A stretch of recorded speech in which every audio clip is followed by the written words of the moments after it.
You've heard of the four great beauties of China, so gorgeous they could make fish sink and birds fall mid-flight. But now let's flip the script. Welcome to the four great ugly women, where looks didn't slay, but virtue and brains absolutely did. First up, Lady Mo, aka Momo. And spoiler, she was no one's idea of pretty. And let's just say, the description wasn't kind. Square face, deep wrinkles, robust frame, and a darker complexion. So no, ancient China wasn't handing out beauty points.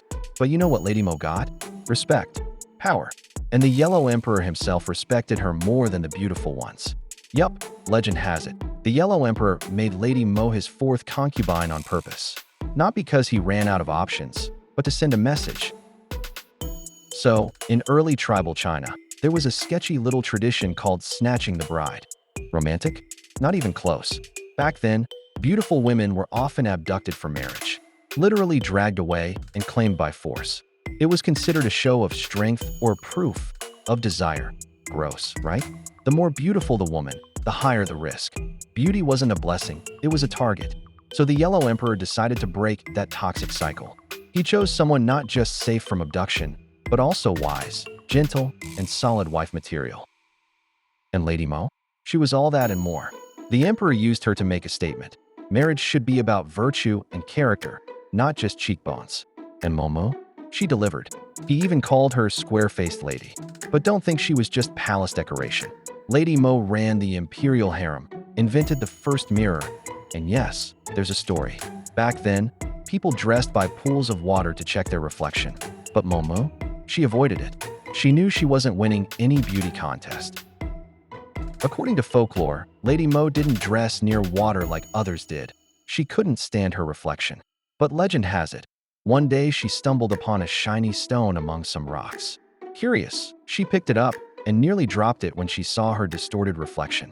Mortified but intrigued, she quietly tucked the stone into her robes, said nothing, and took it back to the palace. Alone in her chambers, she rubbed that stone against a grindstone again and again, until her reflection became clearer. The Yellow Emperor caught wind of this, tested it himself, and was so impressed, he said, "This is your great discovery, not just for you, but for all of us." And just like that, the mirror made its debut in Chinese history, invented by a woman they called ugly. Iconic. But Sis didn't stop there. She also helped advance ancient weaving techniques. Folk legends even pair her with Leizu, the Empress of Silk, as the first weaver in China's agricultural pantheon. Sisterhood and skill? Oh yes. And get this, the characters for good and joy were allegedly inspired by her marriage to the emperor. Let that sink in. A woman labeled ugly helped inspire words for good and happiness. Because maybe real joy isn't about cheekbones, it's about character. Lady Mo didn't seduce with looks. She ruled with dignity, loyalty, and intellect. She was, in every way, the opposite of what society expected from a leading lady. And yet, she helped shape culture, language, and legend. Ugly, maybe to some, but irrelevant? Never.